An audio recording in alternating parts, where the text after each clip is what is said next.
Assalamualaikum warahmatullahi wabarakatuh. Perkenalkan saya Faradila. Di sini saya akan menjelaskan sedikit tentang modifikasi akad musyarakah. Sebelumnya, akad musyarakah itu adalah akad kerjasama antara dua orang atau lebih untuk suatu usaha tertentu di mana saling memberikan modal dan berbagi keuntungan dan risiko sesuai kesepakatan. Langsung saja ke skema musyarakah. Ini misalkan ada perusahaan yang ingin mengembangkan usahanya dan membutuhkan dana sejumlah 1 miliar, tetapi perusahaan tersebut itu hanya memiliki dana sejumlah 200 juta, sehingga perusahaan tersebut kan kekurangan dana sejumlah 800 juta. Sehingga perusahaan tersebut mengajak bank untuk bekerja sama, menggabungkan modalnya untuk mengembangkan usaha tersebut.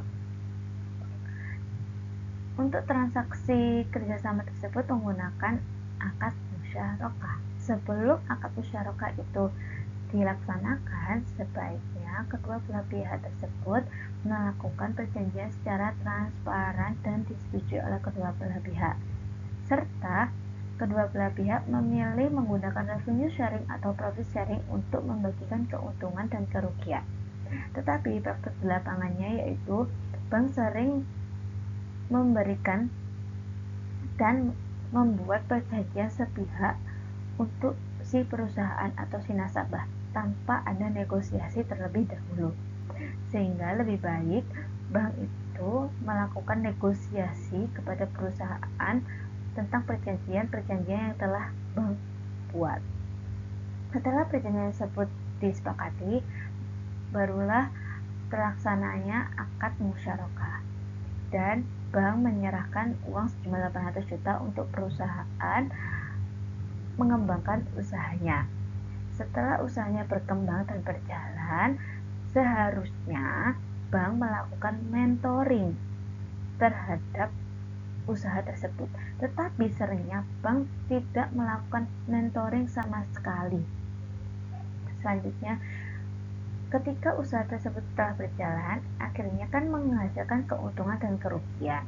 Apabila keuntungan tersebut dibagi sesuai modal yang diberikan di awal dan melalui revenue sharing atau profit sharing yang telah diambil atau yang telah disepakati di awal.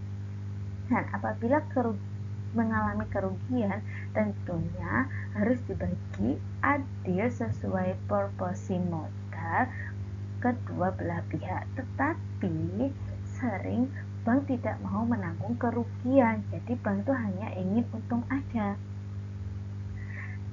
Tapi bank boleh tidak menanggung kerugian sama sekali apabila perusahaan tersebut melakukan